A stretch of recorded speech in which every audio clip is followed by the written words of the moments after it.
Hello and welcome to A Critical Dragon, where I talk about narrative in film, television, and in books. And today I am joined by Stephen Erikson. Say hello, Steve. Hello, Steve. And Dr. Philip Chase. Hello, Philip. Hello, AP. How are you? I'm good. So today, gents, we thought we would do something a little bit different because, a lot of my channel is dry, academic, boring discussion about things. And we thought we would have a little. What was that? I'll say. Yeah, go on. Why am I friends with you? So I thought we could have a bit of fun today. We're gonna do a reading or two readings from the Fiends of Nightmaria, the Bauchelain and Korbal Broach. It's book 7 in that trilogy or in that series, isn't it? Six. Book 6. Yeah. Oh, it's no, okay. And we're gonna do these two scenes from it, and it involves the party of 5. So we'll have Philip as the proper narrator. And then Steve, you and I will do some of the character voices. Yeah, we'll split the characters. Yeah. So we don't know how this is going to turn out, but we'll give it a shot. So if you bear with me for a second, and I'll get the image up.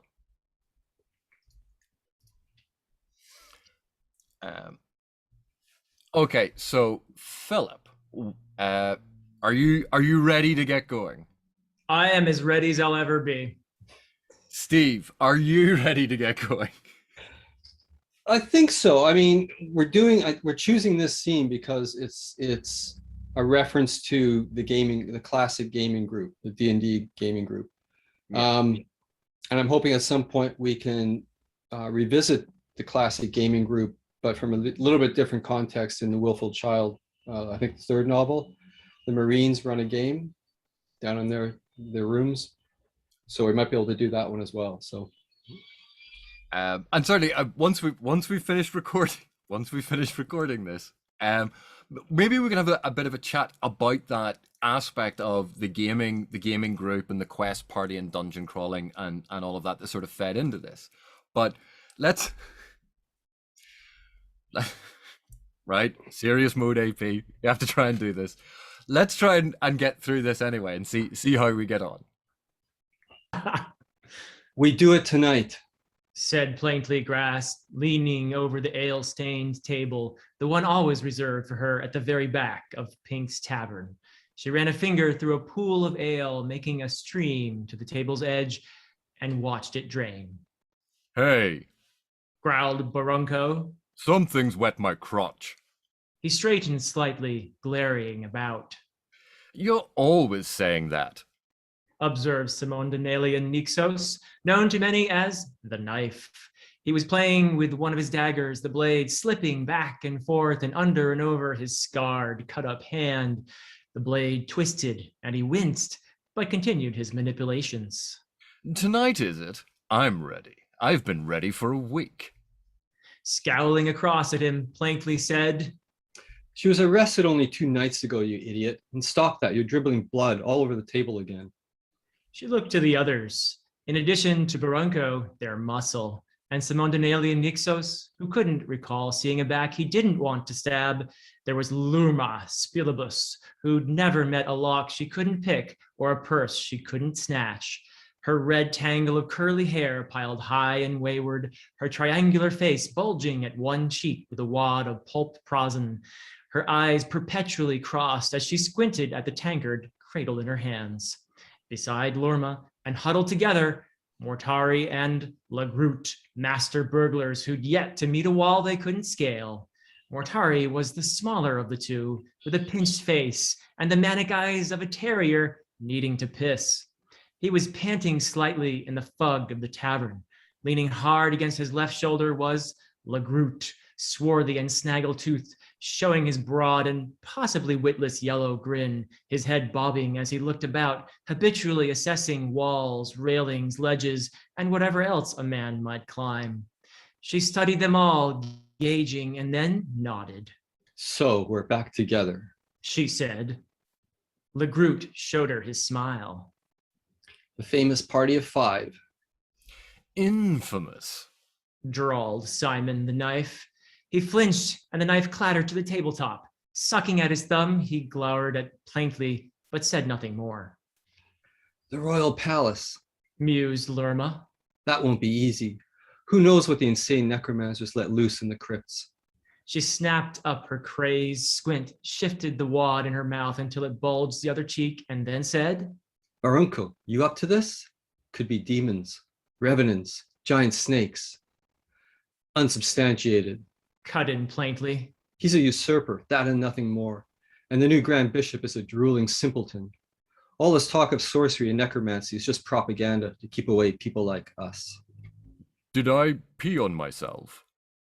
Barunco asked. He's arrested the head of the Thieves Guild, Plainly went on. our mistress. Now, maybe it's been a few years since we all worked together, but we ain't lost a step, not one of us. There's nobody better in Farog. And now the usurpers declared war on our guild. We're getting her out, and we're doing it tonight. One more time, the finest adventuring band of thieves this world has ever seen. So, She leaned back, baring her teeth. is everyone ready for this? I've been I've been ready for a week. Said Simon the Knife, collecting up his blade and twirling it one-handed until it slipped from his grasp and embedded itself in Barunco's meaty thigh. The huge man sat up straighter, looking around. We're in a fight? Is this a fight? Let me at him.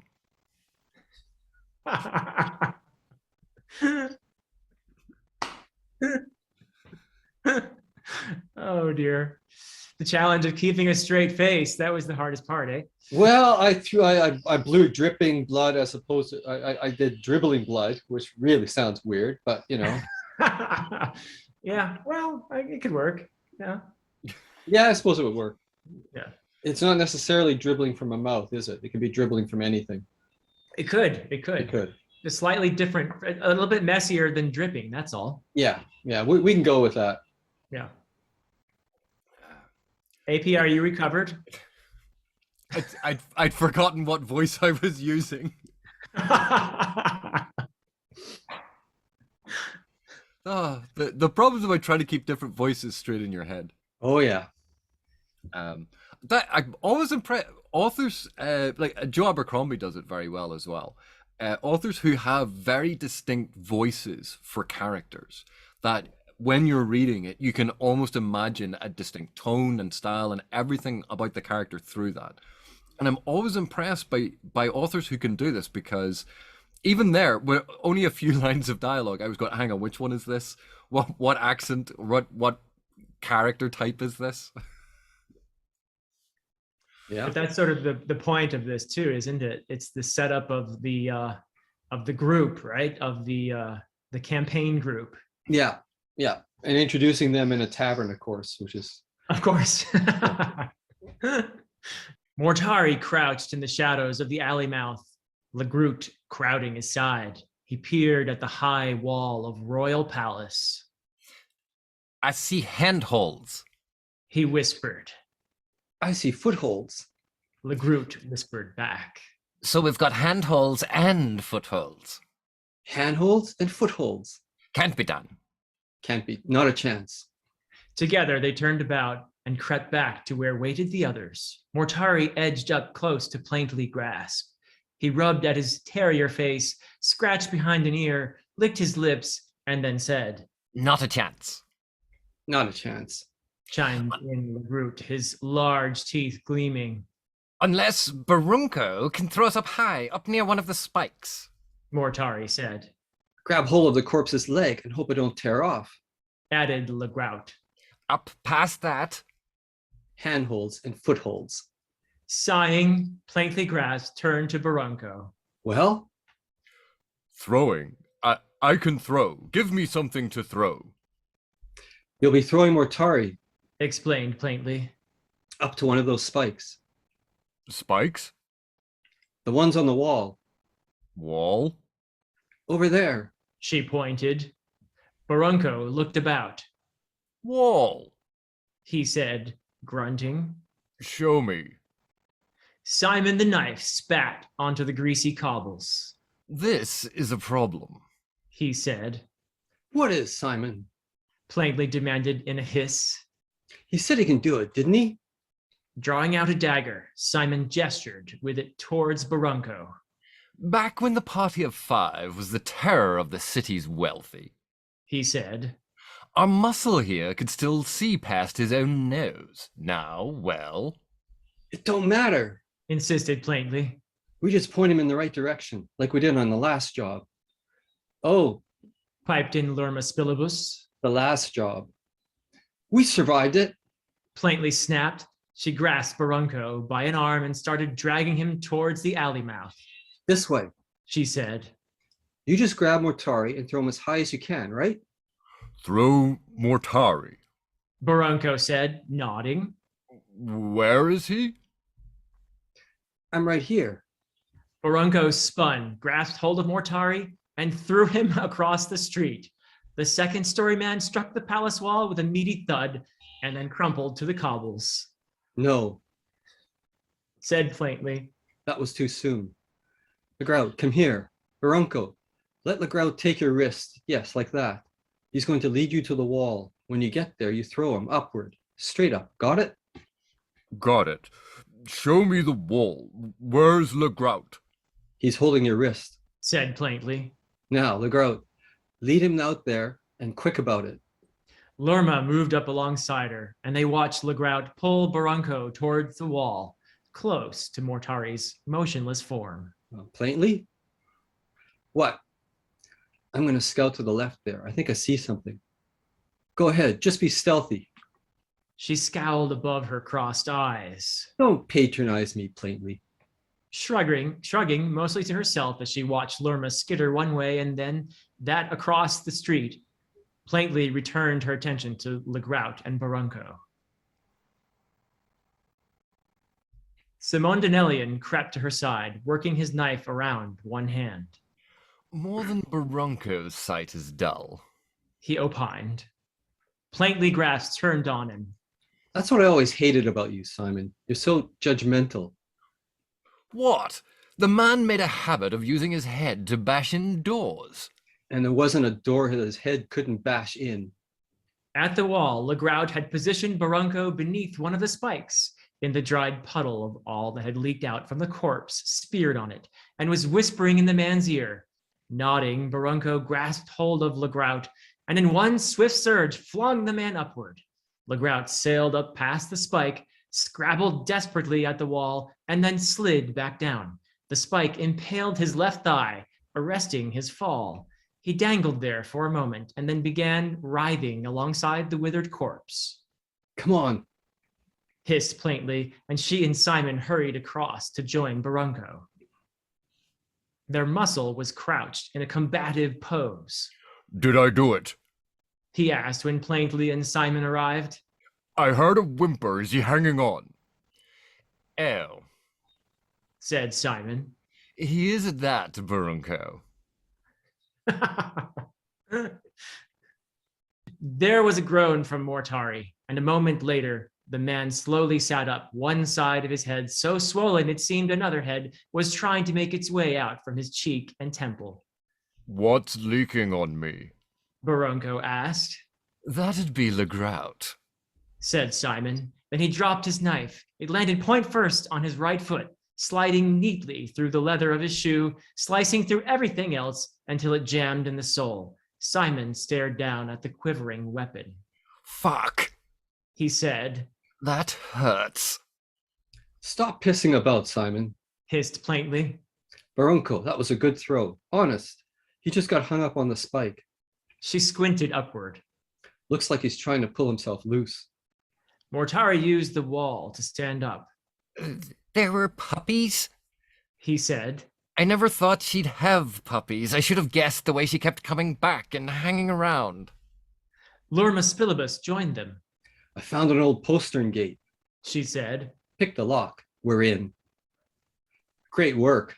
Plaintively said, and then turned back to Barunco. Barunco, you got to throw Mortari up there so he can help get Legrout off that spike. Throw Mortari. Barunco said, nodding. Plaintively pushed Mortari into Barunco's huge hands. Here he is. Barunco threw the man upward. There was a thud, a scrape, and then a yelp. Plainly stepped slightly away from the wall and looked up. She placed her hands on her hips and then said, Okay, good throw. Simon, get that knife out of your foot. You're next. oh dear. Yep, my respect for audio narrators is going up by the minute. Yeah, your accents were all over the place, AP. And then of course Le Group became Le Grout. Sorry about that. But Yeah. you ran with it, which was good.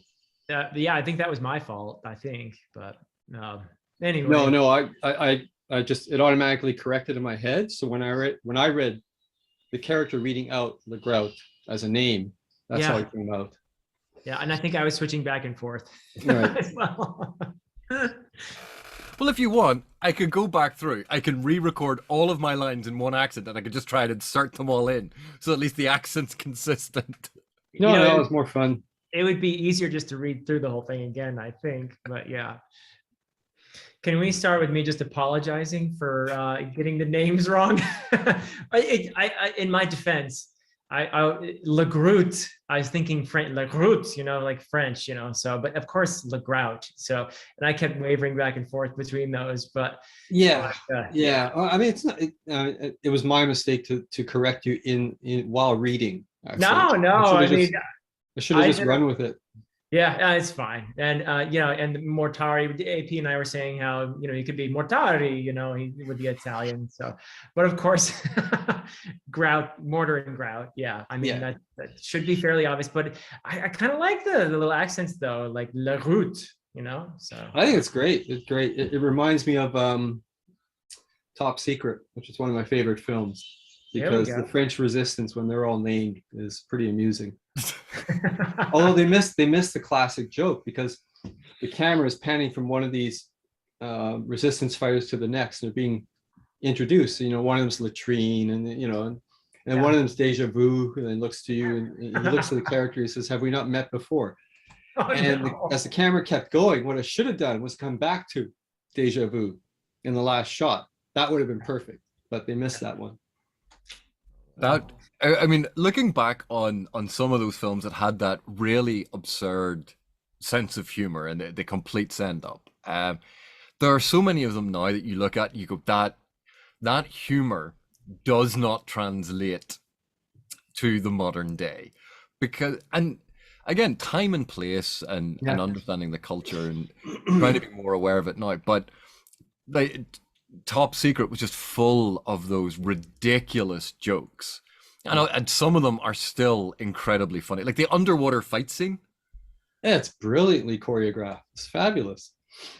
A complete send up of the underwater fight scenes that we saw in the James Bond movies, where you just look at, this is just so silly, and in Top Secret, like going, no, this is silly. Let's show you how silly it is. Well, I mean, they show up in a Western saloon, don't they? And underwater, and he ends up breaking a chair over the guy. Yeah. Have you seen Top Secret, Philip? No, I'm afraid. Oh my God! There's a huge gap in your life. I've had a very sheltered life, I'm afraid. Yeah. Definitely. I know a little. Steve, I know a little German. Yeah. There he is. And he's a little hoarse as well. Yeah. Obviously, I have to see this film. You do have to see it. Yeah. Val Kilmer at peak Val Kilmer. Yeah. There's a peak? There was. Okay. But that peak went on for a long time. Val Kilmer, absolutely great. Yeah. But to go back to what we were meant to be talking about, which is role-playing games sort of inspired fantasy and the impact that gaming had on fantasy, and obviously the playfulness that we have with it here. Yeah, it's I guess satirical, maybe send up of your thesis, basically, AP. The impact of role-playing on fantasy fiction. So to basically write up a classic adventure group where everybody has their particular skills that are all perfectly matched to each other.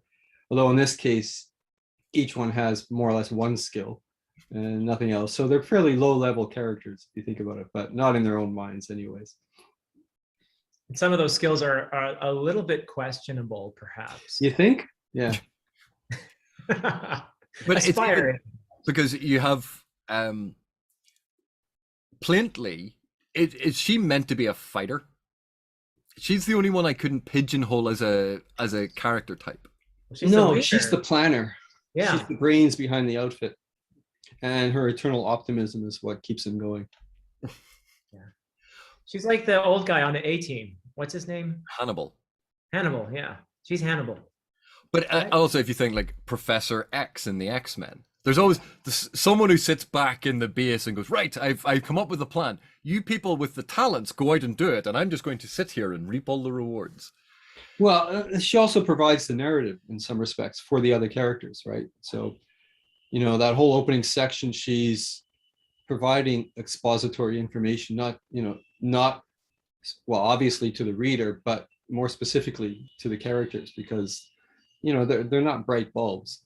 They're just sort of, yeah.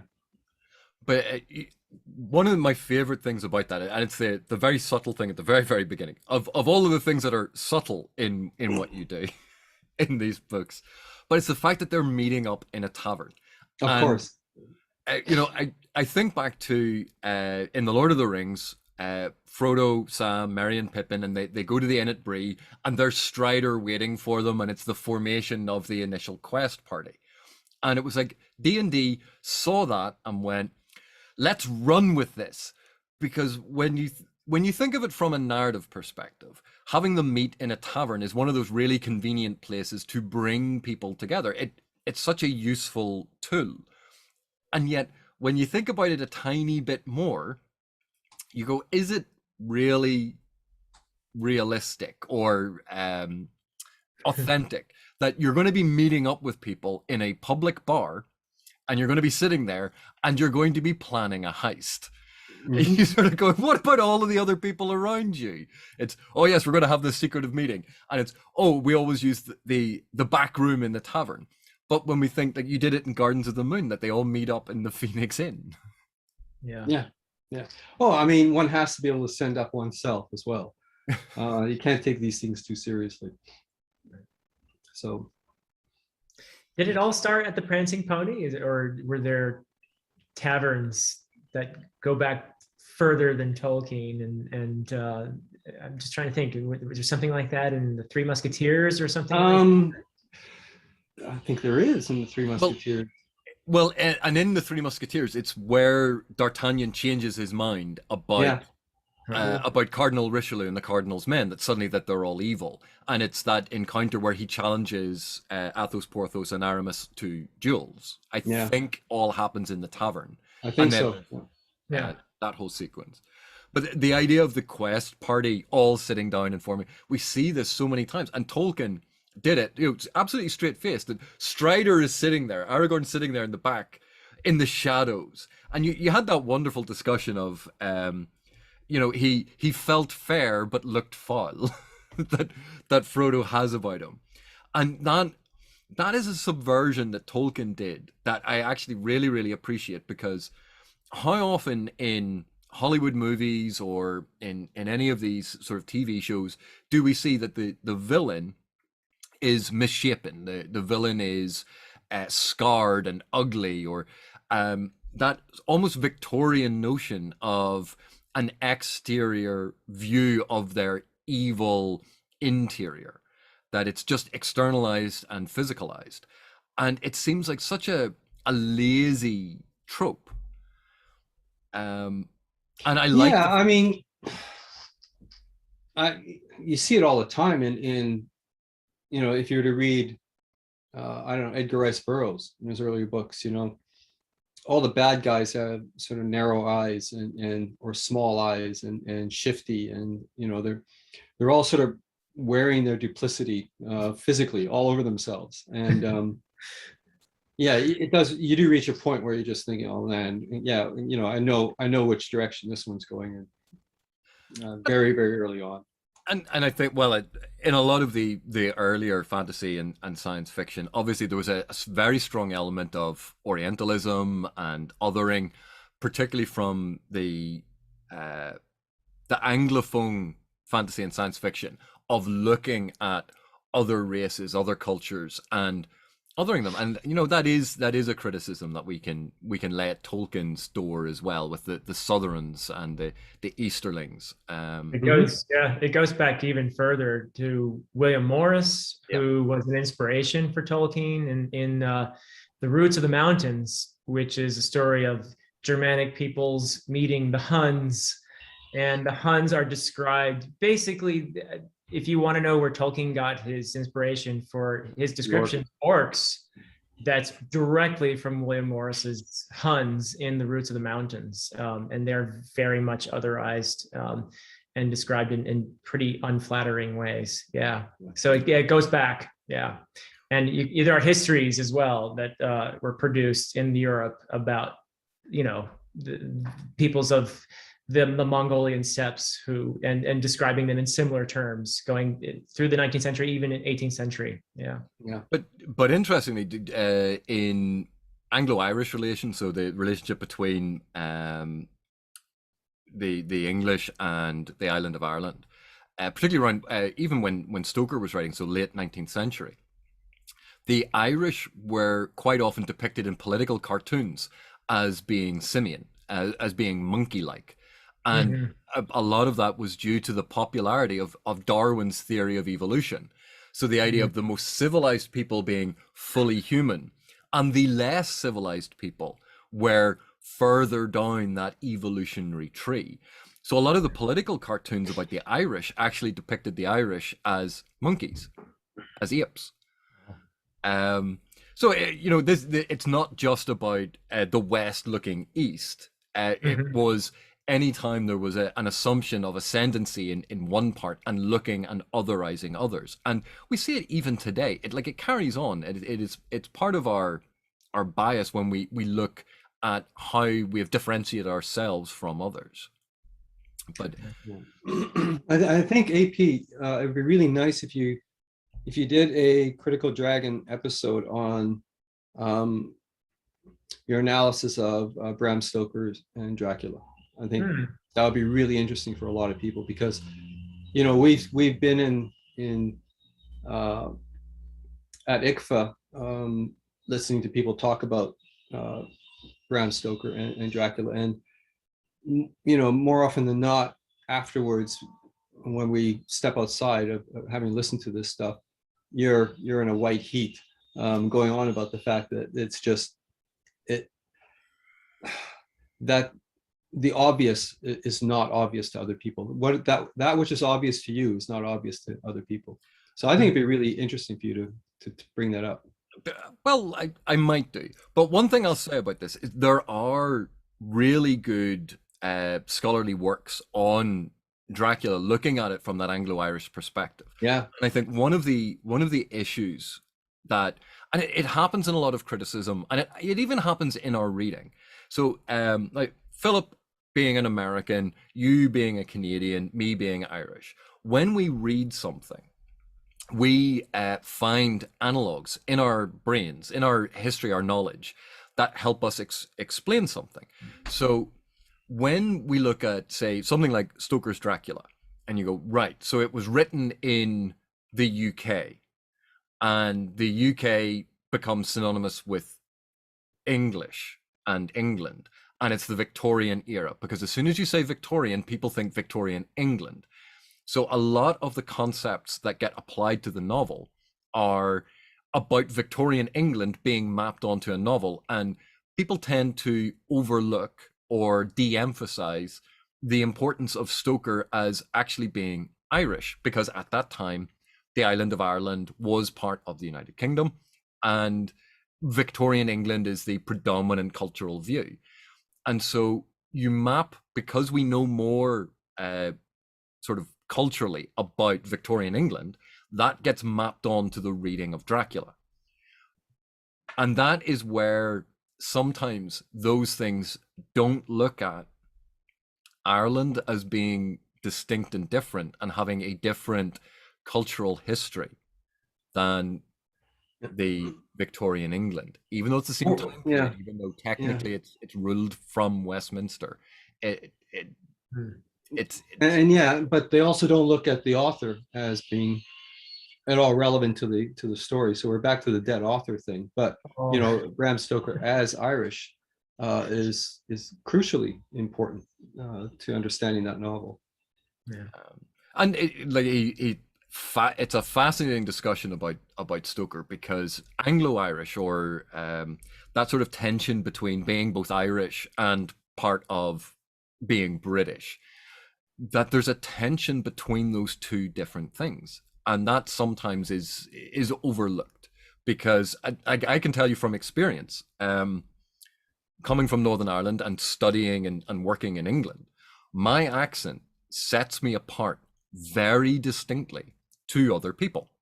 And there are preconceptions and preconceived notions about people with my accent. And one of the things in Dracula that is absolutely fascinating, because of course Stoker moved from Dublin and he moved to London, and he was in London, and in the was it the Tatler? It was one of the society magazines, and they made fun of him for being this ginger orangutan, and his double entendres, because he had such a strong accent that it was immediately obvious. And so they made fun in print, in a society magazine, of his accent.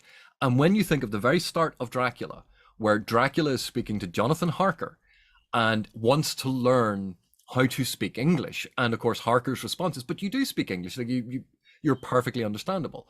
And Dracula's concern is not about being able to speak English fluently, it's about being able to speak English with the correct accent, to pass for an Englishman. And when you understand that the person who wrote this was living in a society, successful, and living a good life, and was a respected member of society, and yet in that society was constantly made fun of because he had the wrong accent. That gives that scene a very different connotation than other interpretations, where people are stretching, going, why is he so concerned about this? You go, try living as a foreigner in a place that speaks the same language but with a very different accent. Oh man, I mean, me living as a Canadian in England. Yeah, absolutely. Yeah. Steve, just to be clear, when you're speaking about dead authors, you're speaking strictly as an ex-archaeologist, right? Yeah, and of course, one could argue in Bram Stoker's case as an undead archaeologist, but I mean, as an undead writer, rather. I don't think there are undead archaeologists, although that's giving me a really interesting idea. So that would be really interesting, actually. Yeah. What do the Talanomas do when they've got, I can't be bothered fighting anymore? Oh, I know, I'll take up archaeology, try and find Well, if you think about it, they know where all the sites are. But I know, hang on a sec, they'll do the same thing that we do. Is, I know I left my keys around here somewhere, right? Archaeological dig time, it's somewhere around here. Yeah. But we've drifted somewhat from the point where we were meant to be talking about role-playing game influences. Yeah. Well, yeah. I mean, that's what made writing this particular novella so much fun. Was just to take the party of 5 and to just run with them, despite the fact that there's not 5 of them. There's certain elements of this that were I held off on as long as I could in the narrative before I delivered whatever punchline I was going to deliver. But yeah, are we talking spoilers for the rest of the story, by the way? Because I mean, there's some funny stuff that happens after these. Sure, why not? More introductory things, but yeah, the fact that they're and poor Lerma, of course, is always seeing double of everything anyway. Yeah, she is. Yeah, which is why she never goes a straight line anywhere. She just zigzags everywhere she goes. Which is sort of ironic considering her role in the party, right? I mean, she's. What you mean as the scout? Yeah. But even like Simon, the knife wielding rogue, and he has one knife, but he can dual wield, but he only has the one. Yeah. And he throws it, and then Yeah. has to have someone go and get it for. It's my favorite part, actually. One of my favorites is when he throws it and he's like, "Can someone get my knife for me?" You know, yeah. Well, he never hits anyone, does he? No, Yeah. except for Barunco. Yeah, well, yeah, he hits the wrong people. Yeah.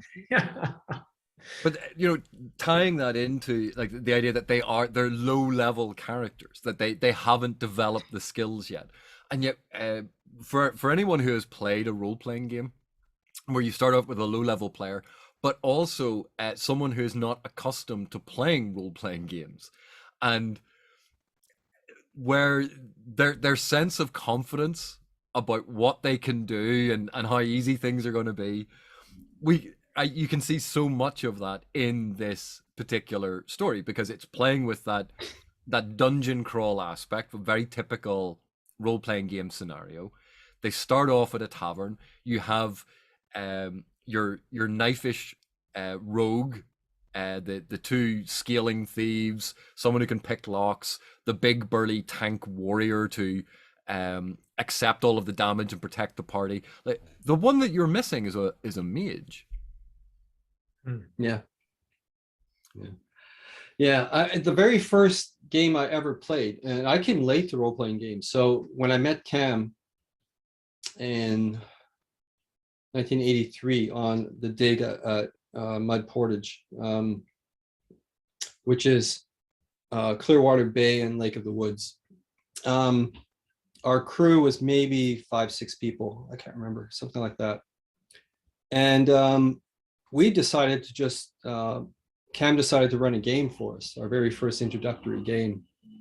But everybody else were basically just, archaeologists. They weren't particularly into fantasy or anything like that. So not quite the best group to get together, but we were all bored because we're out in the middle of the bush. And I remember one of the other crewmen on the dig, he decided to write up, his character was a half gnome, I think, halfling of some kind. So he was all of 3 feet tall. And at the first meeting, which I suspect happened in a bar, in a tavern, as Cam was setting it up for us, he met us. We met our contact, who was going to be basically a Strider style character. I think Cam was going really easy on us at this point. And the way Cam runs a game as an NPC, he's very, very, very cagey. So, there's suspicions involved regarding this character who's suddenly met us. And so Mike, who had rolled up this halfling character as an assassin, decides to attempt assassination on him in the bar when he turns around. And Cam, with a very straight face, Mike makes the dice roll and stabs him. And Cam, with a very straight face, says, "Okay, you got him in the back of the calf," because that's how tall this guy was. And that was kind of the lesson there. Like, yeah, okay, you're a level 1 character, and you've just tried to backstab this highly powered NPC, and that's just not going to work. So, yeah, it was a disastrous game. The guy running the dig, Richard Callahan, he was adamant about having a character with the biggest shield possible. And so he got this huge kite shield. And our first encounter was with a pack of wolves in the forest. And the first thing Richard did, he says, "I drop my sword and I hide under my shield." And my character drops his weapons and climbs a tree, at which point Cam just gave up. That was a very short campaign. I don't think we ever got any further than that first night, because we were hopeless. All the newbie blunders. Wow. Yeah. Huh. Yeah. But if you think about it, like the origins of the Malazan Empire being run from Smiley's bar. Yeah. The classic tavern backdrop to it.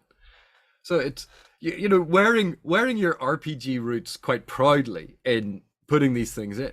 But one thing I note about Gardens of the Moon is, while you can spot those elements, they're integrated so well into it. They feel absolutely natural, in the same way that Frodo and the hobbits meeting up with Aragorn in the Prancing Pony felt absolutely integrated and natural, whereas in some of the RPG franchise fictions, it can feel very, very stark and artificial, where, oh look, at the beginning they are all meeting up in a bar, and then someone comes in and this person walks in and they're a stranger and they're like, I'm looking for a quest party. You're like, oh. Yeah.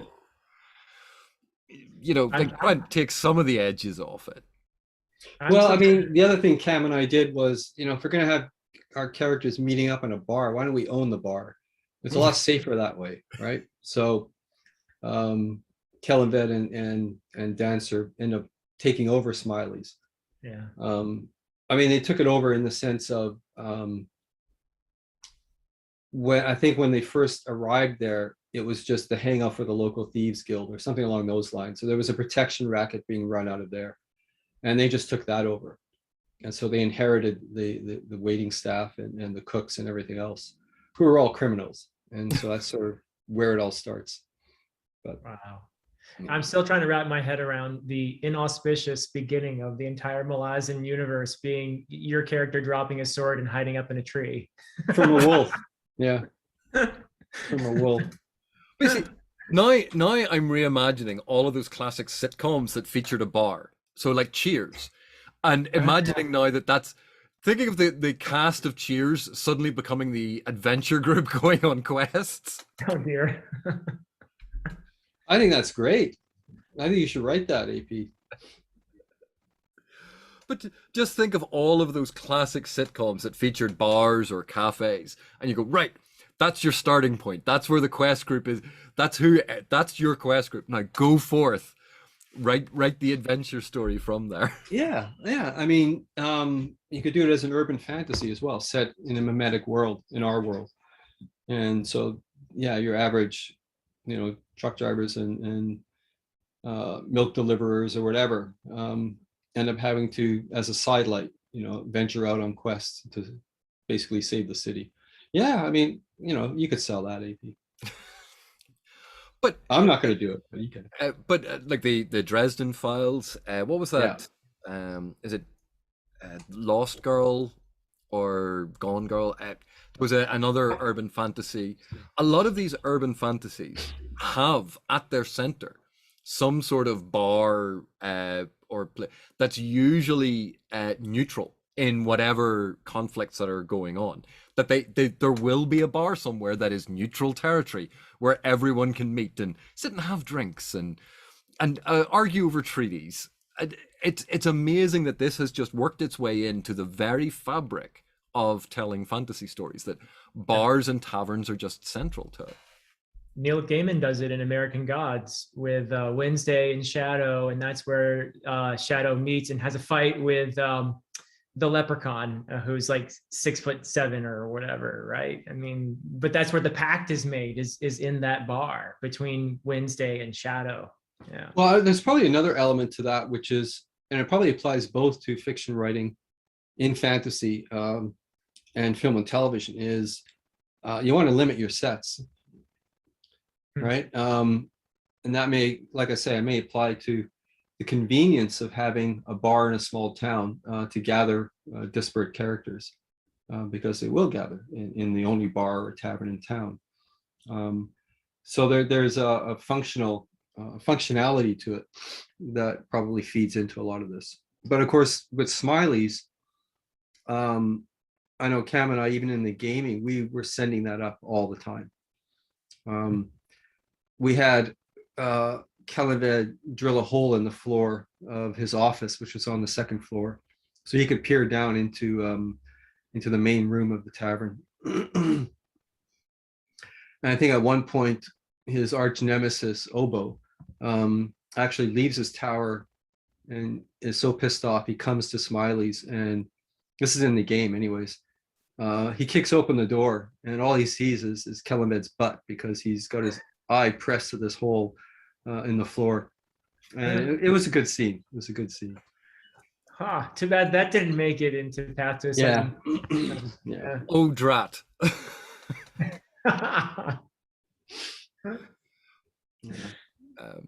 But I find it fascinating that so many aspects.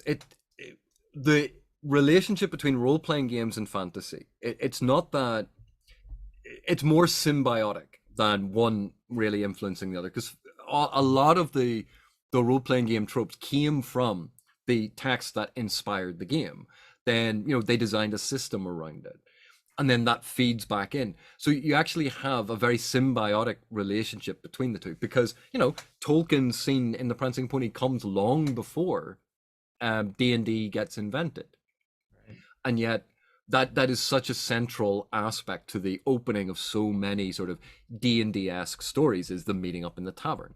When you think of the quest party in The Lord of the Rings, we had that with the Seven Samurai and the Magnificent Seven and the Fellowship of the Ring, and all of these groups, traveling groups, where you had these distinct characters. You can see that prefigures role-playing games, but role-playing games took that to its bosom and cradled it and went, yes, we're now going to sort of formalize it and give it a structure and a reason and try and do these things. Then that either consciously or unconsciously feeds back into it, because there was a reason for having characters with very distinct skills or classes or qualities to them. An entire group of mages on a quest, they're going to get ambushed and shot full of arrows. But mixing up different classes and different skill sets meant that the group became far more flexible, and they could handle completely different narrative events in different ways. And it gave the storyteller a lot more flexibility in how they dealt with problems. If you had a mage and a thief and a warrior and a whatever, you had all of these different tools in your toolkit. And that was one of the consequences of Cam and I basically living in places where we didn't have a gaming group. It was just him and me. And so, taking over Smiley's and inheriting an entire crew of NPCs was our shortcut for not having players actually playing those characters to fill up the adventure group.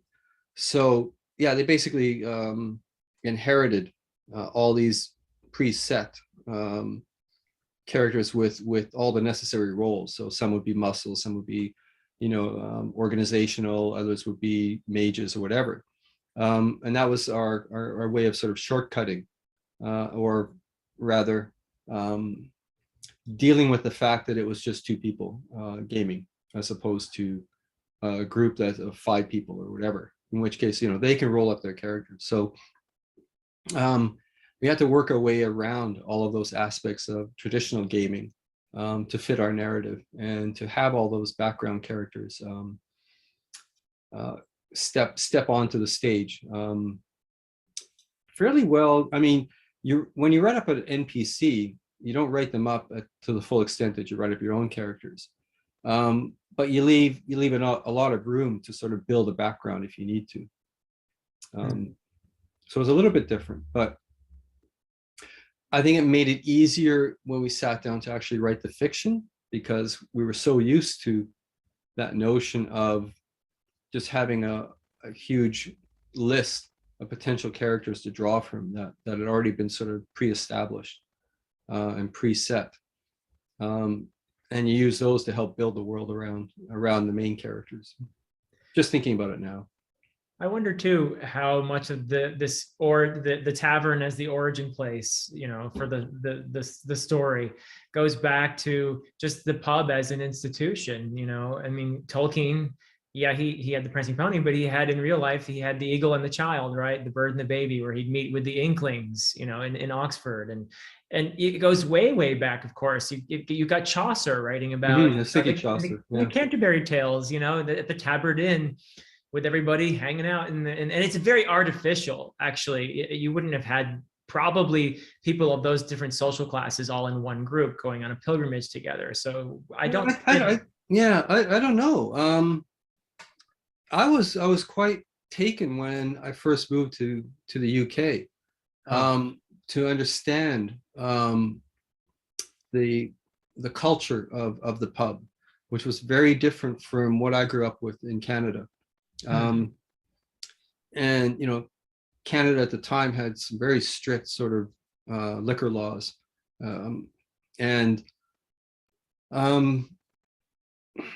it was a different kind of social kind of thing, and bars were basically drinking establishments, and they didn't have televisions, they didn't have music, they were just there for a whole bunch of people to sit looking miserable drinking, and it was really strange. The university pub was the exception to that, because that was full of young people getting pissed and having a lot of fun. But my memory in Winnipeg of seeing the interior of bars was these dark, soulless, airless places where people were drinking.